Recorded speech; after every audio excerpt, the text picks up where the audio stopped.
Hello again, everybody. This week we're going to finish up Chapter 6, beginning with value returning functions. As we had saw previously, what happens is we can have functions that can do a unit of work, and the functions that we've seen so far have all been what are referred to as void functions, meaning that they perform some task, but they don't return a value back to the calling function, such as main. What we're going to do today is implement a more common scenario where we have a function that actually returns a value. And the idea works like this: you have a function, okay, sometimes referred to as methods, which will take several parameters, all right, or arguments. All right. Those arguments can be fed into a function. That function will perform some operation on those arguments and return a value. And the syntax is really no different than what we've seen before. The only difference is when we want to have a function that's going to return a value, what we need to do is specify the return type, something other than void, within the function prototype and the function implementation. And we'll do this example here real quick, and then I'll show you another one. So here what's happening is there's a function that's called sum. It returns an integer, and it takes two parameters of type int. What it's going to do behind the scenes is take num1 and num2, add them up, and it's actually going to return the sum of those values as an integer. This is an indication to the compiler that the method will be returning an integer. If it returns something other than an integer, the compiler will complain and it won't let you proceed. So the way that the return statement works is once the return statement is hit, okay, the function immediately terminates and the value will be returned at that point in time. So let's go ahead and take a quick example. Let's do a quick example. I'll do the little sum function like the author has here, and then we'll try a different one. So let me toggle back over here to my IDE. And remember last week, or during the last lesson, I had a method that was called display sum, which took two integers but was a void function, meaning it didn't return a value. And what this method did, or this function, what it did is it took these two integers, it added them up, right? It took num1 plus num2, added them up, and just displayed the value within the function itself. Okay, it never actually returned anything. Now what we're going to do is we're going to change this a little bit, and we're going to create a value returning function. So in this case here, again, here's my prototype. Again, I'm copying exactly what the author has. Int sum. It's going to take two integers, int, right, and int. And it's probably a good idea to comment this. Prototypes.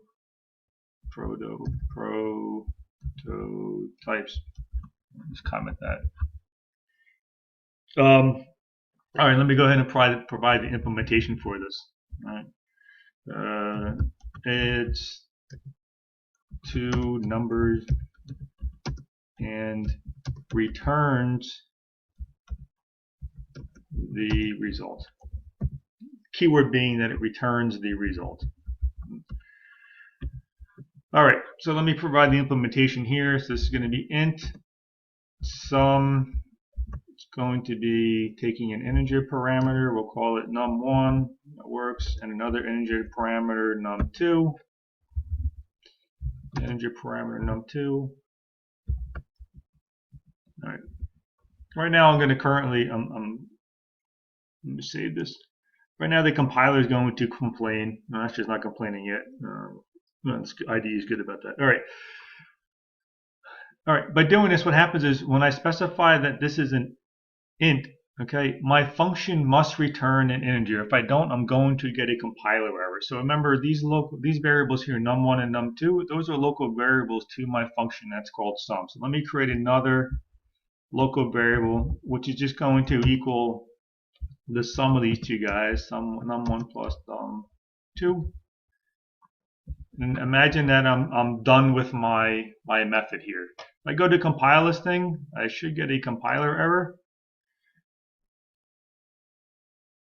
All right, and here's the error. All right, double click on it, and it says sum must return a value. The reason is because once I specify something to the left of my function name, as the return type, I must return something of that type. All right. So since I said this is an integer, I must return an integer. I could do this. All right. If I do that, the compiler won't complain. All right. Because 1 is an integer. Is that what this function is supposed to be doing? No, but as far as the compiler is concerned, it satisfies the result. It satisfies the requirements of the language. However, what we really want to do is return, right, the value of total. Right? And if I do that, okay, once my sum function is called, these two parameters are passed in as local variables. I will take those two local variables, add them together, assign them to the local variable that's called total.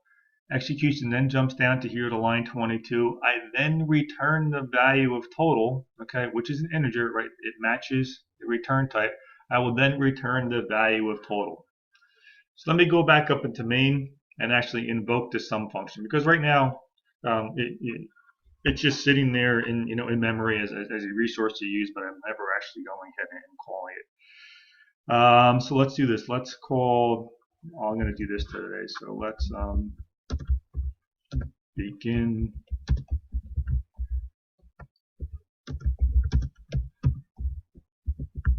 I'm going to do this today just so that you guys can see where main is beginning and ending.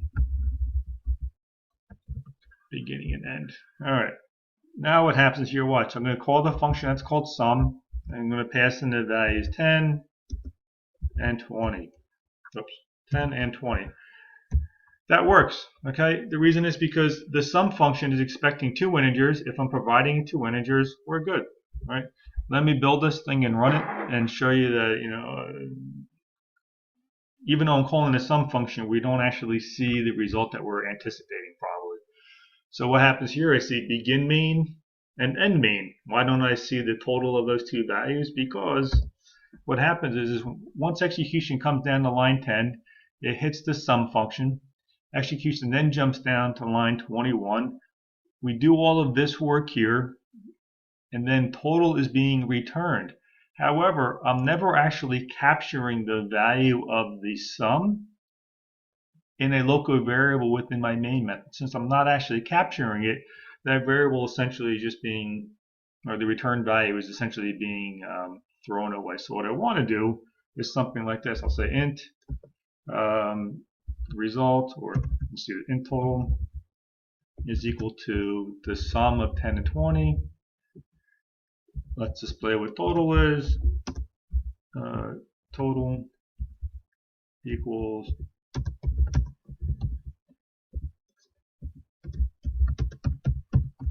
all right.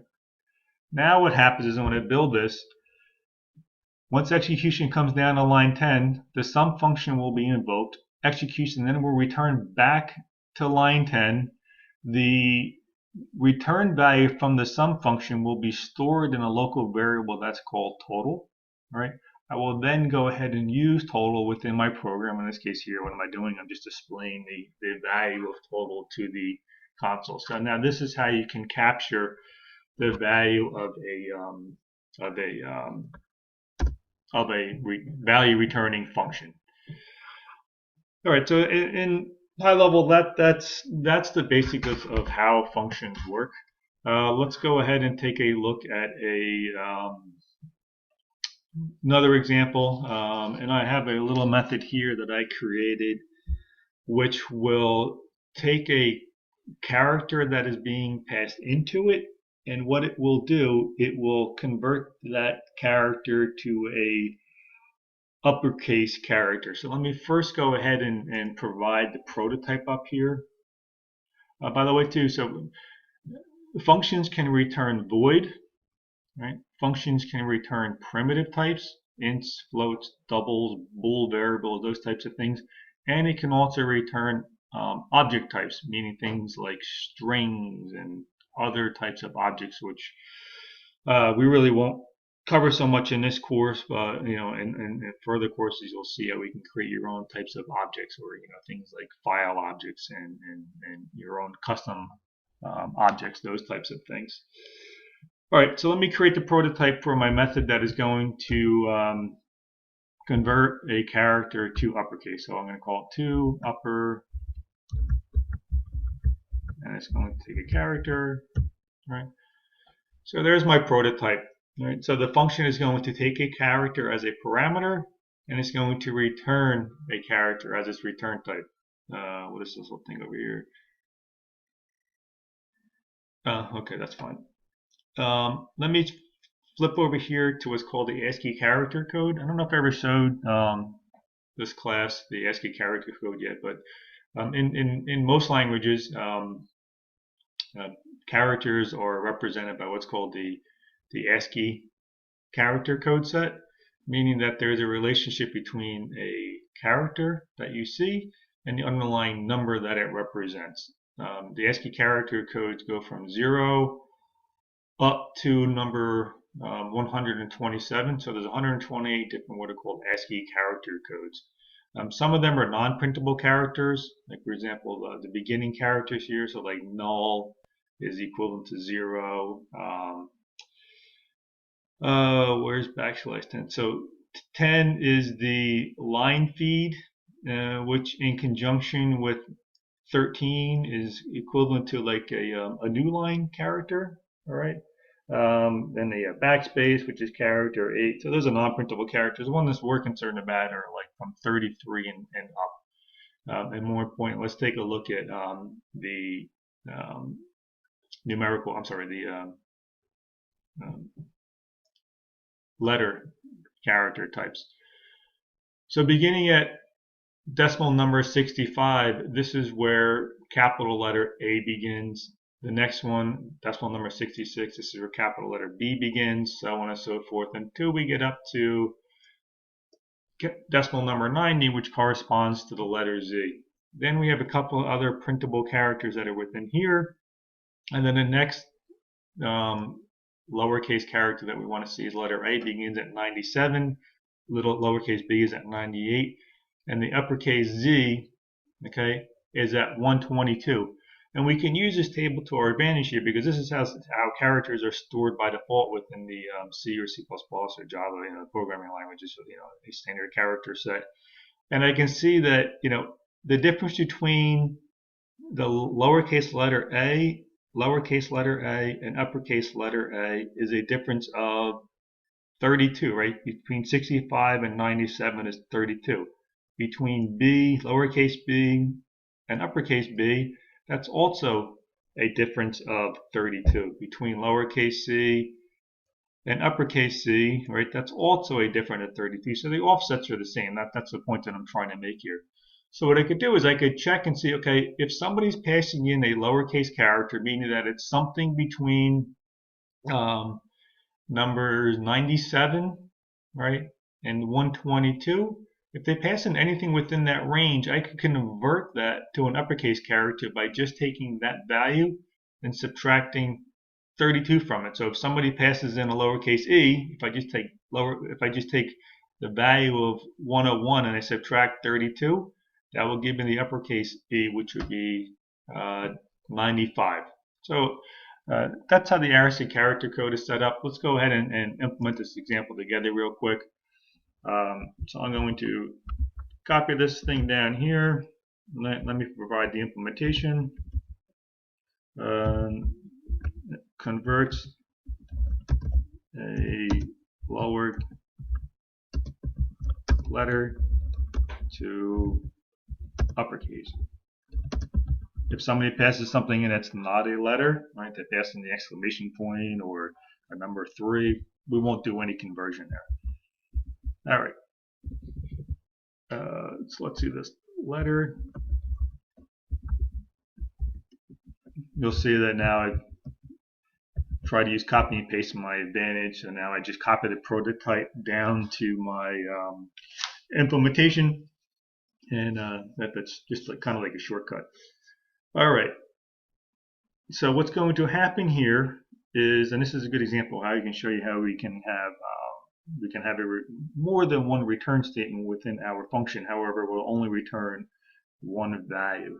So if the value of letter is something less than 97 or greater than 122, okay, then what I'm going to do, oops, made a mistake here, or, right. So if letter is less than 97 or letter is greater than 122, let's see what that lands in our ASCII character code set here. So if it's less than 97, right, so if it's less than this, okay, or it's greater than 122, then what we'll do is we're not going to do any conversion, right, because those things are either already uppercase letters or there's some other character, meaning that they're not lowercase letters. So what we're going to do is we're just going to return that value back to the caller.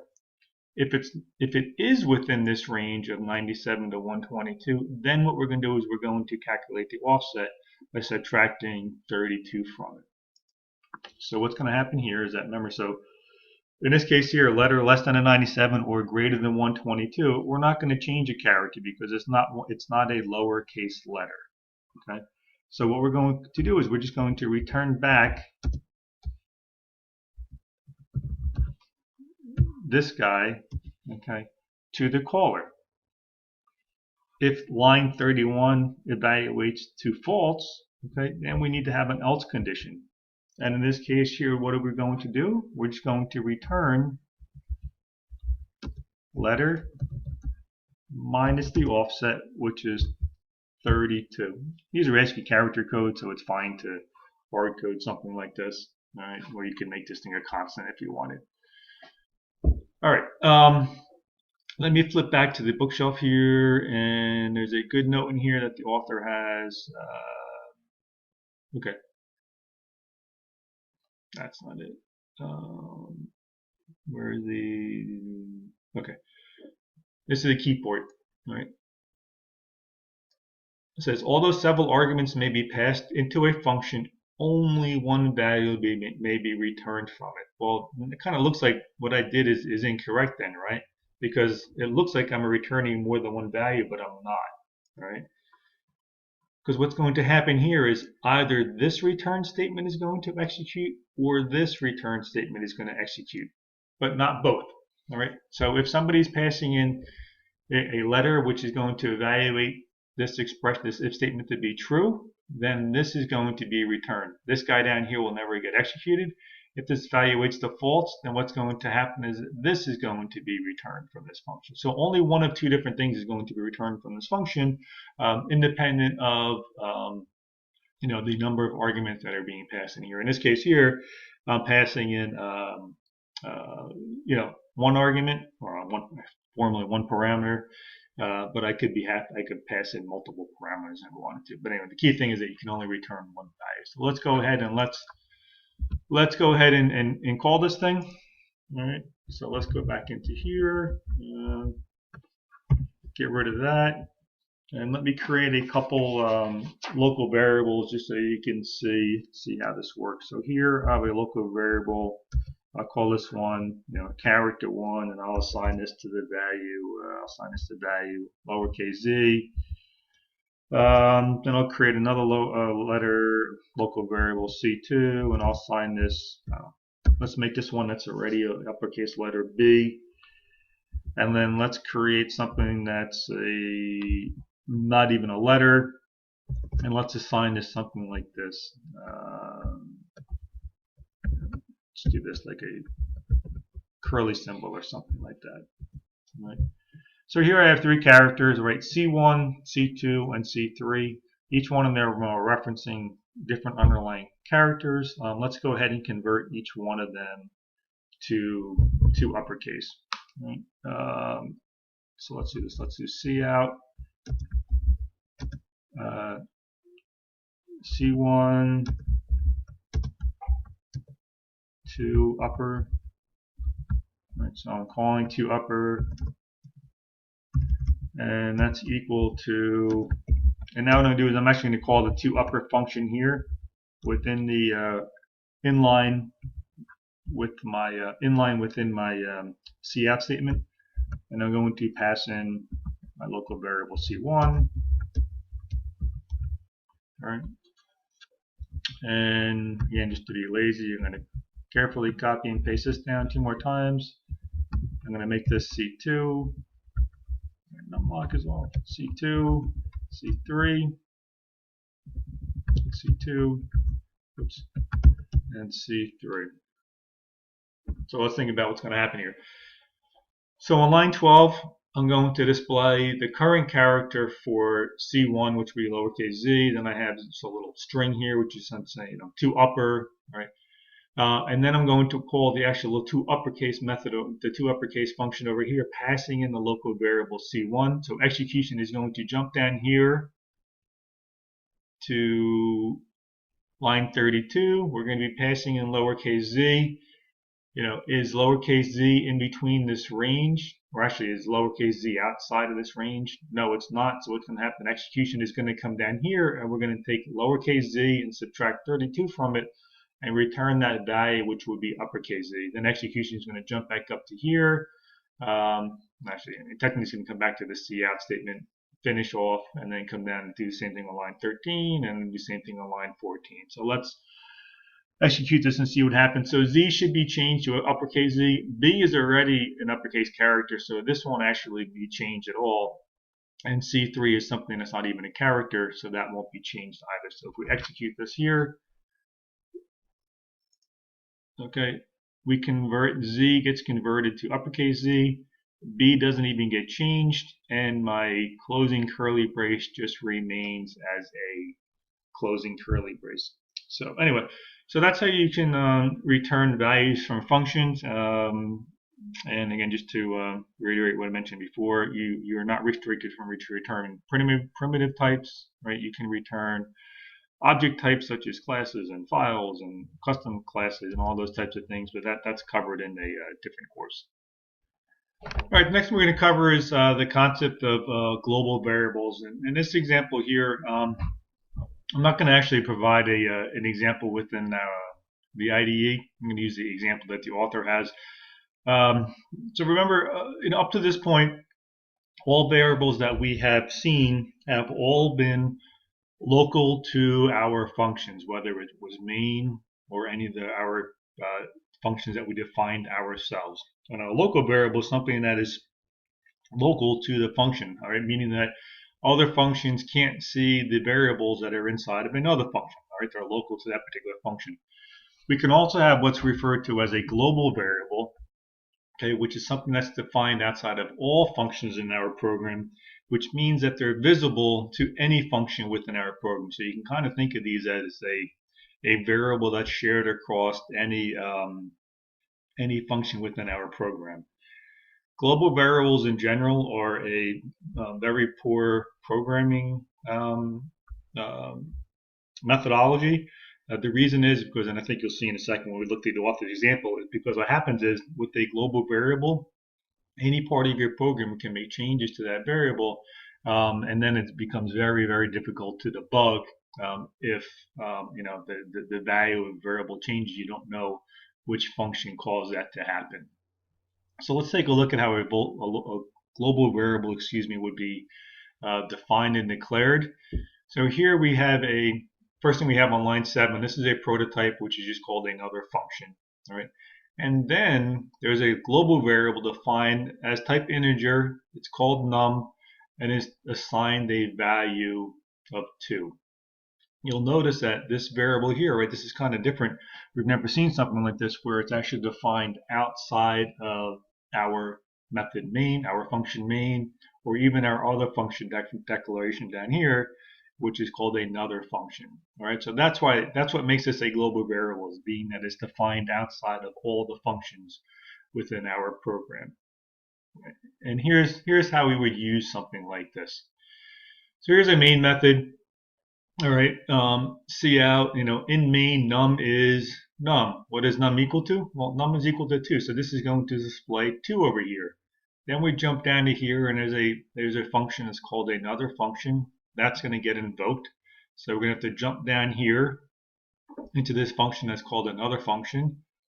Execution begins, and it says, okay, and another function num is, and it's going to display 2, right? Because that's the value of our global variable, 2. Here, on line number 27, the value 50 is going to be assigned to the global variable num. And now it's going to say, but it is now changed to, and now it's going to display 50. This function is over. Execution then jumps back up the stack. We come up to here. We get back into our main. Now that we're back in main, num is no longer equal to 2. Num is actually going to equal to 50 because another function, right, that function changed the value of the global variable num. So this is what the program output will look like. So it says in main, num is 2, and another function of num is originally 2. Then it changes it to 50, and now once you're back in main, it's back to the value of, now it's changed to the value of 50. So this is why global variables can be dangerous, because you could have, you could be calling a bunch of functions within a function, and those functions could be changing the value of a global variable. And if it does so, it becomes very, very difficult to determine which function actually changed a variable and cause your program to take a certain path of execution. So anyway, I'm not going to go into a further example with this. But what I will mention is that while global variables are a poor programming habit, all right, global constants, I think it defined it right. Global constants are a very useful tool, because remember we learned about constants in the past, excuse me. And a constant is just a value that once it's declared and initialized, it won't change. All right. So having global constants are okay, because those values can't even be changed within another function. So anyway, I'll take a read through this section and chapter. Maybe try an example or two just so you understand how global functions work, and maybe you'll get a feel for as to why they can be kind of dangerous. Right, the next thing we're going to cover is what's referred to as default arguments. Default arguments are something that's used in C and C++. Java also supports this, and actually a lot of programming languages do. And the idea is that if we don't provide an argument to a function, a default value will be used. And here it says the default arguments are passed to parameters automatically if no argument is provided in the function call. So remember, you can have multiple arguments passed to a function, and if you leave any of them out, a default value will be assigned to it. And the syntax for this works like this. Within your function prototype, okay, you always have the return type, the function name, the data types, okay, and you can also assign a default value to those data types. So for example, here the first value would be 20 if the caller doesn't provide a value as the first argument. Here we could provide a double value of 10 as a second argument if a caller doesn't provide a value, right? Meaning that we could call this function with or without these arguments, and we would get a different result. All right. And here is a function implementation that the author has here. Void, show area, length, and width. And notice that here within the function implementation itself, you don't actually provide what the default value is. That's only declared in the function prototype. So here the default argument for length is 20 and the default argument for width is 10. Meaning that since we have both of our arguments as default or optional, we could call the show area function and not even provide any arguments to the function call. And if we do that, it would calculate it as was 20 times 10 or 10 times 20, whatever, 20 times 10. I think that's how it was, right? Yeah, 20 times 10. If we wanted to, if we provide a argument to the show area function, okay, the value of 12 in this case here will be passed as the first argument, which is the length, okay, and the 10, okay, will be the default argument for the width, because it goes in order from left to right. So here, if we provide a value, it's going to be assigned to the first parameter, which is length, and then the second one, which is left off, will be assigned a value of 10. Because remember, the width parameter is the second guy over here. So in this case here, if we did that, it would evaluate to 120. Anyway, let's go ahead and take a look at an example ourselves. Default arguments are pretty useful, and you see it a lot in different API documentation. So I kind of jumped ahead here real quick, and if you remember a couple classes back, we had created one of the labs that you guys had to do was calculating the payment on a loan. All right, that type of thing is a perfect example of something that you would want to wrap up and stick inside of a function. The reason is because there's a fair amount of logic embedded within that calculating the payment on a loan. And since there's the idea of given several inputs, we're going to get one output, which is going to be the payment. All right, so imagine that you have a program that does this type of calculation over and over and over again all the time. Well, that's a good candidate for something that should be stored within a function. So what I did is I created a function that's called PMT, standing for payment. All right, so it'll calculate the payment on a loan, and it will return a double value, right? Which kind of makes sense, right? Because your loan payment maybe not be something in integer value, but it's it might be $233.52 a month or something like that. And we're going to pass it a couple parameters. The first one's going to be a double. This one corresponds to the interest rate. The second one is a double. This corresponds to the length of the loan. We could argue this could probably be an integer, and that would probably be better. And then the third parameter is going to be the loan amount. And then I have an optional argument here which says bool equals true. So the last parameter, all right, is going to be optional, meaning it's going to take a default value of true if we don't pass something to it.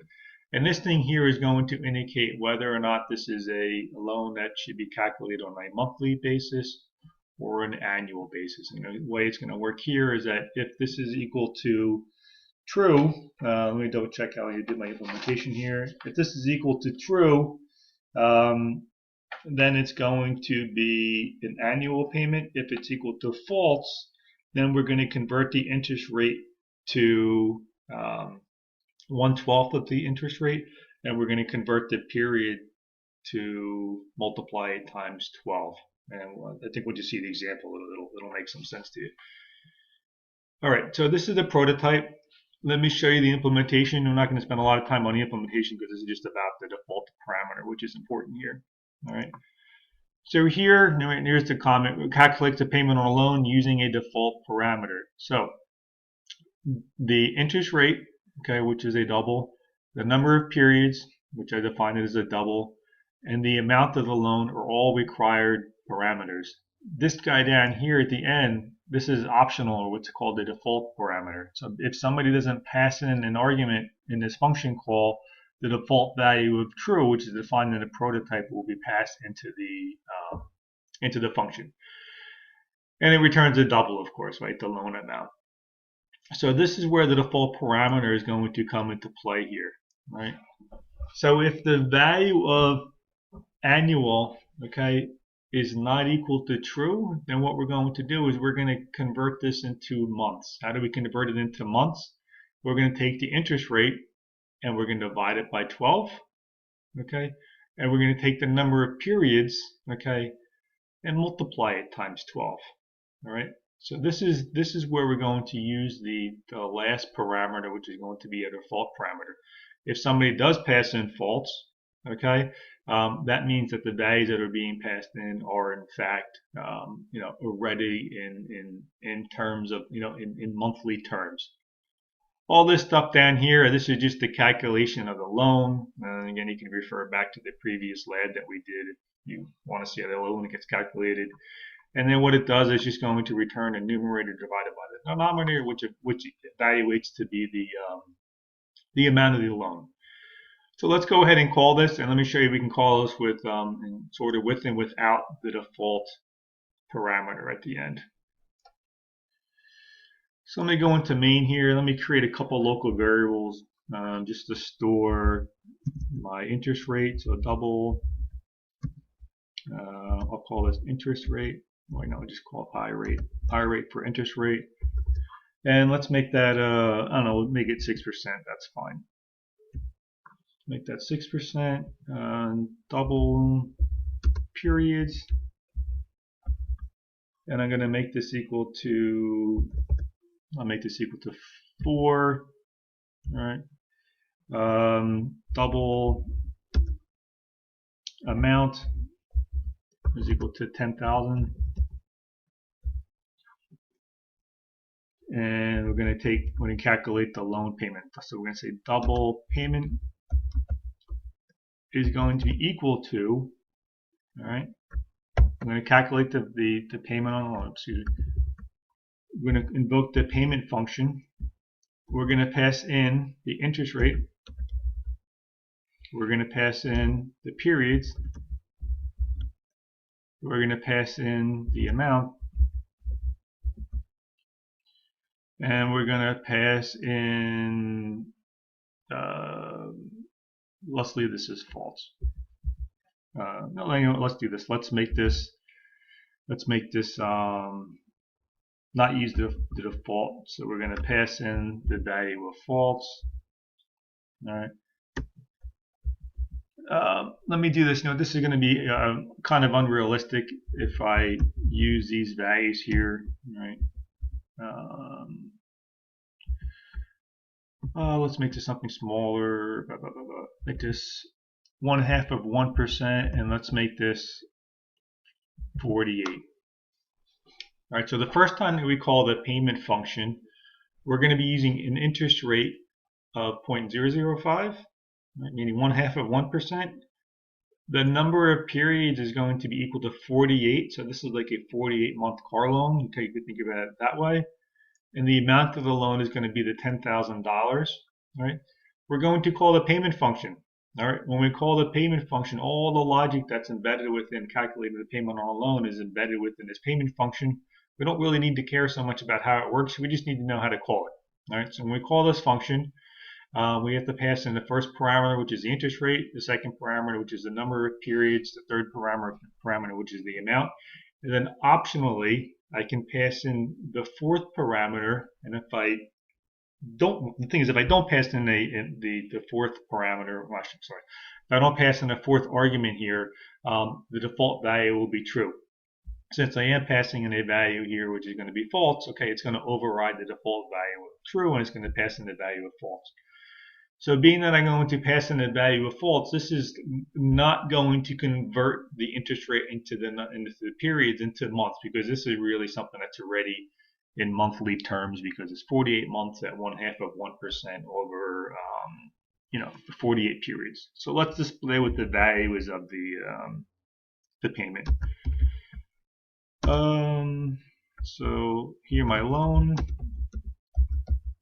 is equal to my payment.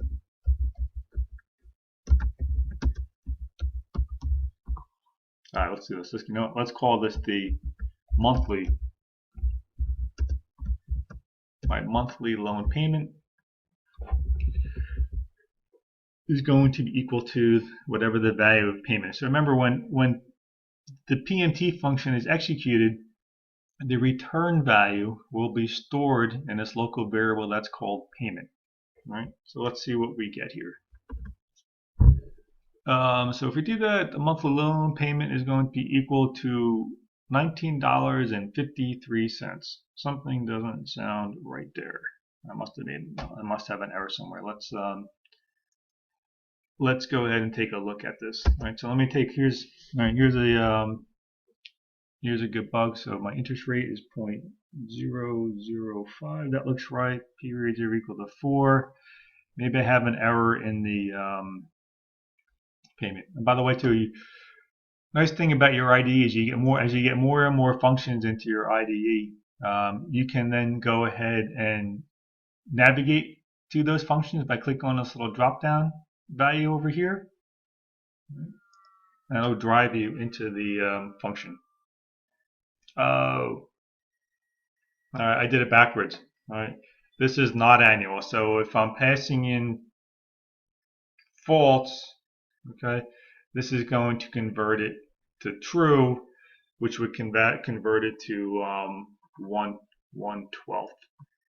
So what I want to do is let me put these things back to something more realistic. Let's make this 6%, and let's make this 4 years. All right. Now what happens when I pass in the value of false? Okay, it's going to take the 6% divided by 12, and it's going to take the 4 periods and multiply it times 12. So let's see what happens here. All right. So since I'm passing in false, all right, this here, right, not annual, okay, will evaluate to true. So we'll take the interest rate and divide it by 12, and we'll multiply the periods times 12, and we should get back the right amount. So let's see what happens here.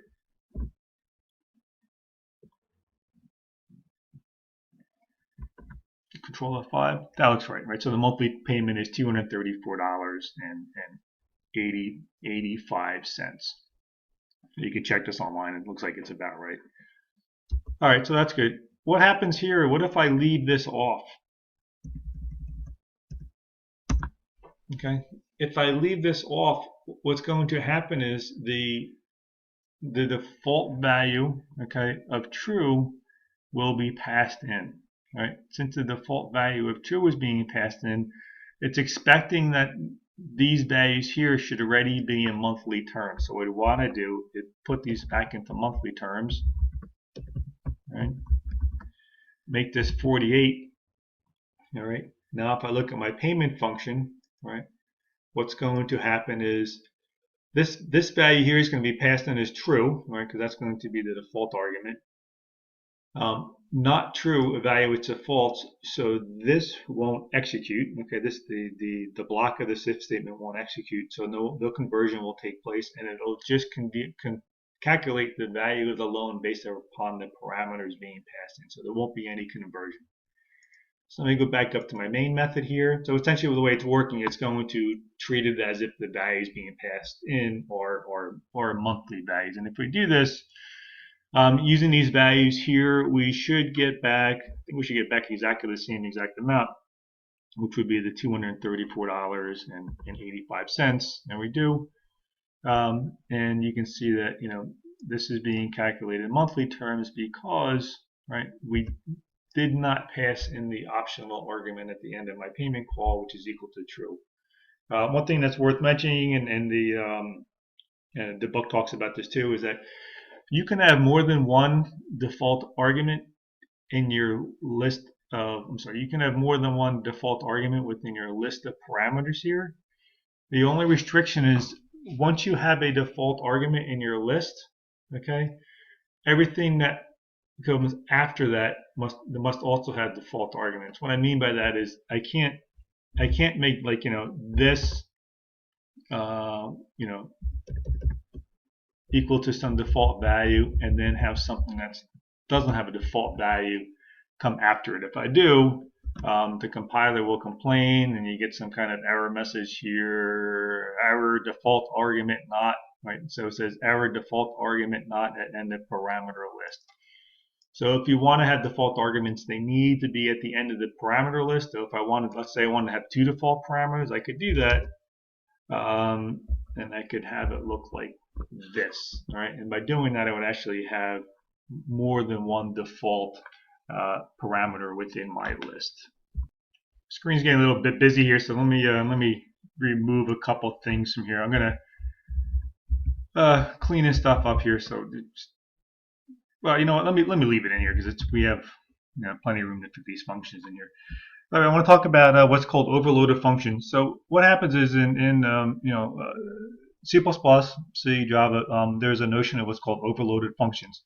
And the idea is that you could have a function with the same name repeated more than once, and each one of those, and that function will perform a different task based upon the parameter list that's being passed to it. So the general idea goes like this, right? You might have some type of calculation that is very similar but slightly different, and by doing so, you need to have different functions perform those calculations. but you want to share the same name. And I think like a classical example is like, calculating like a salary or payroll or something like that. And you could kind of have salary calculated in, one of two ways. Either you get overtime or you don't get overtime, something like that. And the idea works is that, we could have a function that has the same name, call it calc pay or something, but would perform differently based upon the parameters that are being passed to it. So let me first put together my prototype here. All right. So when we calculate pay, obviously that's a good candidate for something to be a double. And we'll have calc pay, and we'll pass in two parameters. So a double, which would represent like the hours, and another double, which would represent, the rate. Oh, I'm sorry. Let me get rid of this here. Bad habit. Something like that. So the first parameter would represent the number of hours somebody worked, and the next one would represent the rate. And that's fine for doing what's called straight calculations. But what if we want to provide the ability to calculate pay based upon overtime? Well, we might want to use the same exact function name, but we could have a third argument, and this would be the overtime rate. I'm going to provide the implementation for these guys in a second. So let me flip back to the book real quick and just go over some syntax. And here's the idea: it's a two or more, all right, meaning a 3 is an option, right? Two or more functions may have the same name as long as their parameter lists are different. All right. So the idea is that the combination of both the function name and the parameter list, okay, the combination of those two things represent what's called the signature of the function. Based upon the signature of your function call, the compiler will know which one of the overloaded functions to call. Because in this example here that I have, right, I created two functions with the same exact name, calc pay, but based upon the arguments that I'm going to be passing to my function call, the compiler will then know which function to invoke or execute. So let me flip back over here. Let's take a look. Let's go ahead and provide the implementation for both of these guys, and then we'll provide an example. All right. Copy paste this down here, and I'll call this calculate some straight pay, right?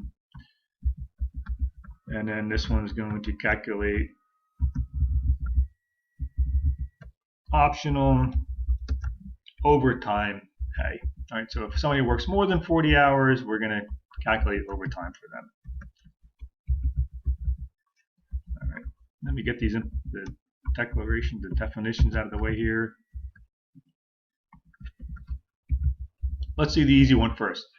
So if somebody gets straight pay, first parameter that we're going to pass in is the number of hours.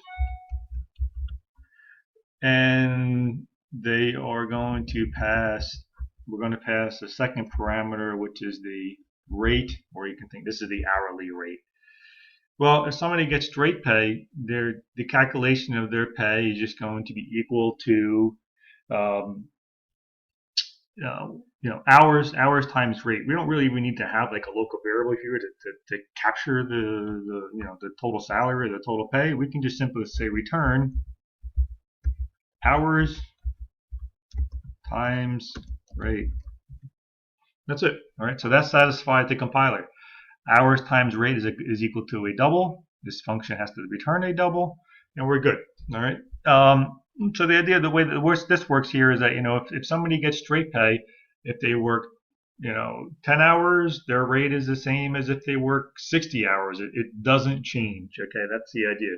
So somewhere within our program, we have to have some logic which would test to see if somebody gets paid straight pay, or do they maybe get optional overtime pay, like salary or exempt, something like that.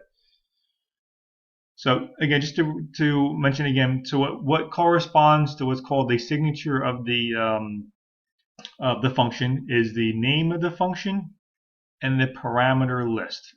The return type, okay, the return type is not part of the signature. All right, so it's just the function name and the parameter list. let's go ahead now and let's calculate overtime pay. And here we'll have to put a little bit of logic in here. Let's create a local variable for the pay. Oops. Double pay. Don't really need to do it this way, but I think I'm going to kind of make it a little bit more verbose, so it's so it's a little bit cleaner.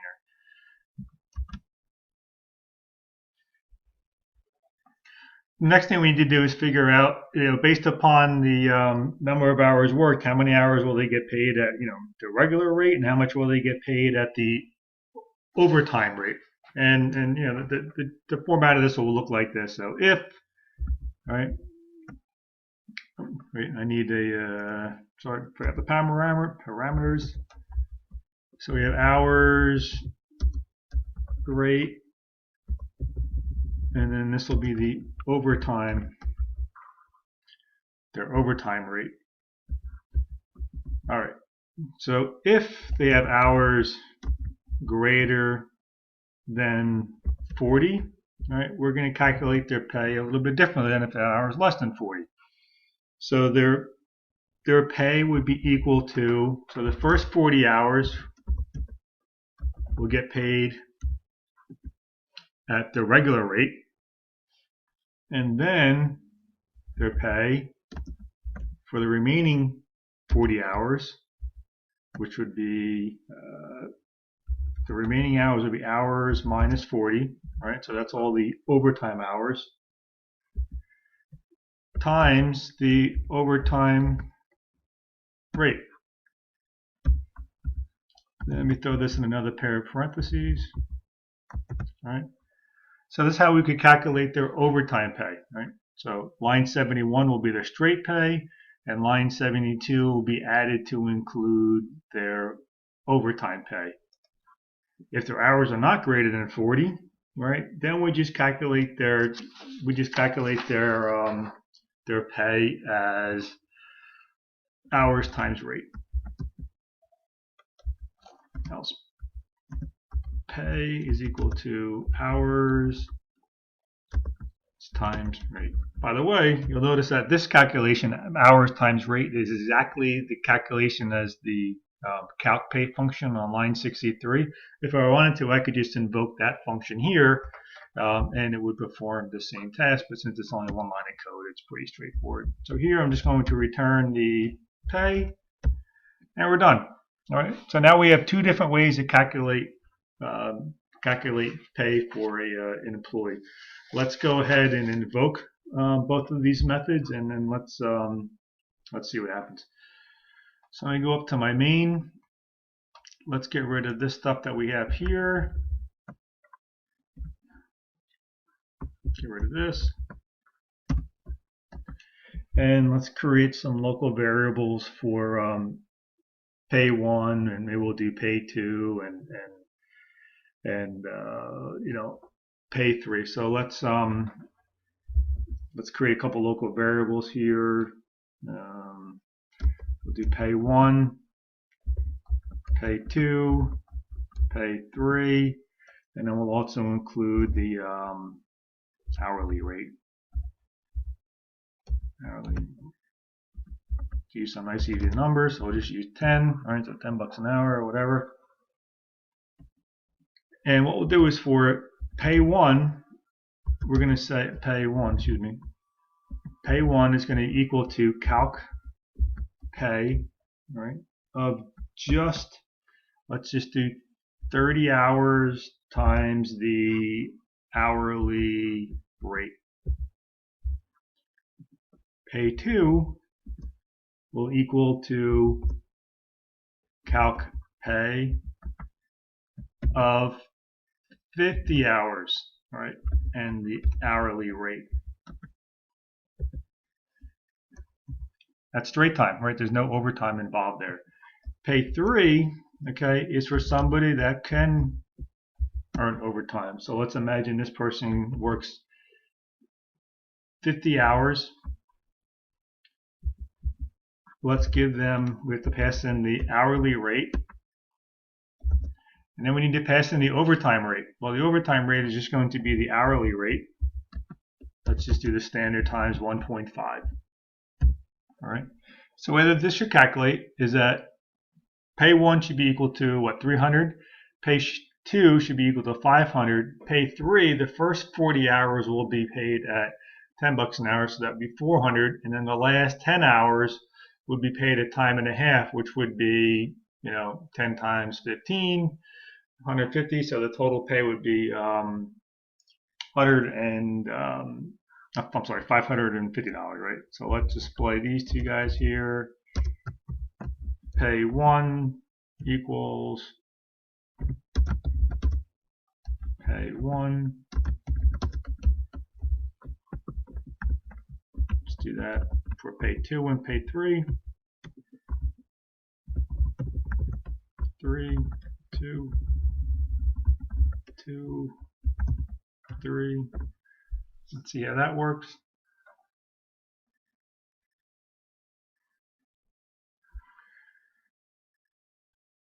Oh, these should probably be doubles, right? Because they're pay. Got a warning there. Oversight. All right, so now I run this, right? So pay 1 is 300, pay 2 is 500, right? It's just 500 times 10, and pay 3 actually performs the overtime calculation. So that's, in a nutshell, how function overloading works. And you're not limited to just two functions, right? You could have multiple functions with the same name, and that's a common scenario. One thing to be aware of, though, is just remember that what constitutes the way that the compiler is going to be able to know which function to call is based upon the function name and the parameter list, which corresponds to what's referred to as a signature. The return type is not part of the signature, so that's not included in terms of finding which function to call. The last thing that we're going to cover in this chapter is an alternative way to pass parameters to your functions. And in C and C++, there's essentially 3 different ways that you can pass parameters. The default behavior is which we learned in the previous lesson, which is what's called pass by value. The second way is what's called pass by reference. And the third way is what's called pass by pointer. And that won't be covered in this course. That's covered in the next course. So what does pass by reference mean? All right. So when you pass a variable by reference as a parameter to a function, if any changes are made to that parameter variable within your function, those changes will be reflected outside of the calling function. All right, which is a little bit different than pass by value. The syntax for this is within your function header.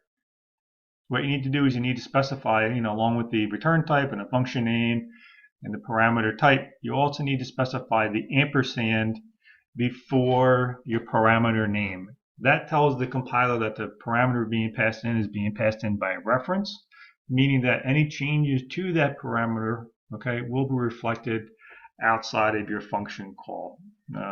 So let's go ahead and take a quick look at an example. So I'm going to create a little method here, which is going to be called, I'll make it a void function, and we'll call this square. All right. And we're going to pass in an int. So the square function is going to take a number. Actually, by the way, I'm first going to show you what happens just to review how pass by value works. So this function is going to take a number, an integer, and square it. All right. So let's do that here real quick. This squares a number. Squares a number, an integer number. And real simply, it's going to look something like this. And if I said num is equal to num times num, okay, that's squaring, okay, that's going to take whatever number is being passed in, multiply it times itself, right, which is squaring it, and it's going to assign it to the parameter variable num. But remember, this behavior here is what's called pass by value. So whatever gets passed in is just a copy. any changes made to that variable, since it's just a copy, it won't be reflected outside into the calling function. So let's go ahead and call square, right, in the normal way, in the way we're used to it. So I'll say int x is equal to 10, right? I call square on x, right? 10 is going to be placed in a parameter variable x. Square is going to take x, multiply it times itself. However, when I go to this, find the value of x,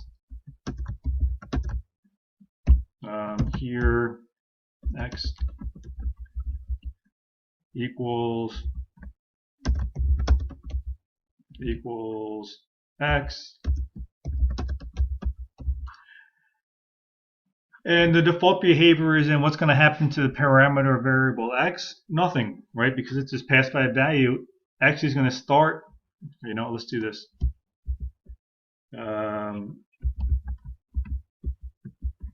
X before x squared, right? So both ways it's going to say 10, right? So x before is equal to 10, and x squared is equal to 10. That's not the results that we're anticipating, right? So what I can do, instead of having this variable be passed by value, which is a default, what I can do is refer to as passed by reference, and all you need to do is specify within the parameter list or the function header, throw an ampersand in there. That tells the compiler that the parameter being passed in is passed by reference, as opposed to being passed by value. Now what I need to do is go back down to my function implementation, and here, before your parameter name, you specify, put the ampersand in there. This tells the compiler, right, that whatever is being passed in here is being passed by reference. Okay, since it's being passed by reference, if I change the value of that reference parameter, right, which is what I'm doing here, right, I'm multiplying it times itself and storing it back into that parameter variable. Any changes to that parameter variable will in fact be reflected outside of the function call. So in this case here, right, if I scroll back up to my main, x is going to start off as 10, right? We're going to pass in a reference to x, right? Reference, right, because the ampersand here. It's going to change to 100, and the value of x squared will in fact be reflected outside of the function call square. So if I run this, right, you can say x before is equal to 10, and then x afterward, just where x squared is equal to 100. So that's how references work in C++. This lesson went a little bit longer than I was hoping, but we had a lot of things to cover here. There's a couple of rules with reference parameters. The first one is when you have your function prototype in your implementation, you need to specify that it's a reference parameter by using this guy over here. The other thing too is I'm pretty sure that if we pass in a literal, if I pass in a literal, insert is on, where's insert? I believe the compiler will complain here. Yes, it will. All right. Because what's going to happen here, it says the initial value of reference to non-const must be an L value. What does all that mean? What happens is, since you're passing a reference, this thing that you're passing needs to be a variable, which means it must be a L value, okay? Meaning that it has to be something that can be modified.